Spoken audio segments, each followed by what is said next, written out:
حضرت فاطمہ الزہرا سلام اللہ علیہ اور بی بی فضا رضی اللہ تعالیٰ عنہ خاتمہ۔ ایک دفعہ حضرت امیر المومنین مولا علی علیہ السلام کے گھر میں کئی روز سے فاقہ تھا۔ جناب امیر المومنین کی لونڈی فضا رضی اللہ تعالیٰ عنہ نے خاتون جنت حضرت فاطمہ الزہرا سلام اللہ علیہ سے عرض کیا کہ اگر اجازت ہو تو میں کچھ لکڑیاں اور گھاس لے آؤں تاکہ گھر کا کچھ کام چلے۔ اجازت ملنے پر وہ گھر سے باہر گئیں، لکڑیوں کے ساتھ کچھ گھاس اور گل کھیری بھی لیتی آئیں۔ مٹی سے ایک بوتا بنایا اور اس بوتا میں اپنا کنگن جو جنت کا تھا ڈال دیا اور آگ پر گرم کر کے کوٹا اور اس میں لائی ہوئی گھاس کا عرق ٹپکایا اور بوتا کا منہ بند کر کے مہر کر دیا اور اس بوتا کو ایک پہر آگ میں ڈال دیا۔ جب آگ ٹھنڈی ہوئی تو بوتا کو نکال کر توڑا۔ کنگن کے برابر چاندی اس میں موجود تھی۔ اس چاندی کو حضرت فاطمہ الزہرا سلام اللہ علیہ کے پاس لے گئیں۔ آپ علیہ السلام نے پوچھا، فضا کیا لائی ہو؟ فضا نے عرض کیا، میں نے یہ عمل جاہلیت کے زمانے میں سیکھا تھا۔ آج میں نے گھر میں تنگ دستی دیکھی تو خیال آیا کہ میرا یہ علم کس دن کام آئے گا جو آج کام نہ آیا۔ حضرت فاطمہ الزہرا سلام اللہ علیہ نے فرمایا، اس کو خوردہ کرا کر لاؤ۔ جب وہ لے آئیں تو آپ علیہ السلام نے فضا رضی اللہ تعالیٰ عنہ کے ذریعے سب کو غریبوں میں تقسیم کر دیا اور اپنے گھر کے لیے ایک پیسہ بھی نہ رکھا۔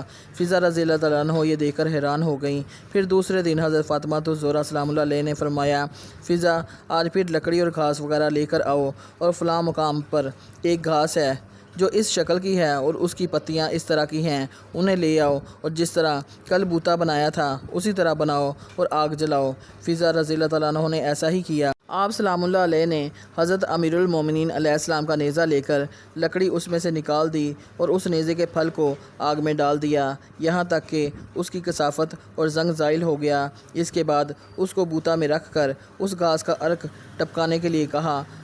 ایسا کرنے پر 1 گھنٹے کے بعد وہ نیزہ خالص سونا ہو گیا۔ پھر اس کو خوردہ کرا کر سب کا سب غریبوں میں تقسیم کر دیا اور اپنے لیے ایک پیسہ بھی نہ رکھا۔ فضا رضی اللہ تعالیٰ عنہ نے عرض کی، اے بنت رسول صلی اللہ علیہ وسلم، جب اللہ نے آپ کو یہ علم عطا فرمایا ہے تو پھر تھوڑا اس کو مصرف میں کیوں نہیں لاتی کہ تنگ دستی باقی نہ رہے۔ حضرت فاطمہ سلام اللہ علیہ نے فرمایا کہ اگر میں یہ عمل کروں تو جو اللہ سے نعمتیں اور عطیات مجھ کو ملتی ہیں وہ نہ ملیں گے۔ جناب فضا رضی اللہ تعالیٰ عنہ فن کیمیا گر میں ماہر تھیں۔ آپ جناب فاطمہ الزہرا سلام اللہ علیہ کے خانہ اقدس میں آئیں اور ان کی ظاہر غربت اور افلاس کو دیکھا تو اکسیر کا ذخیرہ نکالا اور تانبے کے ٹکڑے پر اس اکسیر کو استعمال کیا جس سے تانبا بہترین سونا بن گیا اور پھر فضا رضی اللہ تعالیٰ عنہ اس کو لے کر حضرت امیر المومنین علیہ السلام کی خدمت میں حاضر ہوئیں۔ آپ علیہ السلام نے اسے دیکھ کر فرمایا کہ اے فضا، تم نے بہترین سونا بنا دیا ہے، لیکن اگر تم تانبے کو بھی پگھلا دیتی اور اس سے زیادہ بہتر سونا بن جاتا۔ فضا رضی اللہ تعالیٰ عنہ نے آرزوئے تعجب کہا کہ مولا، آپ اس فن سے بھی واقف ہیں۔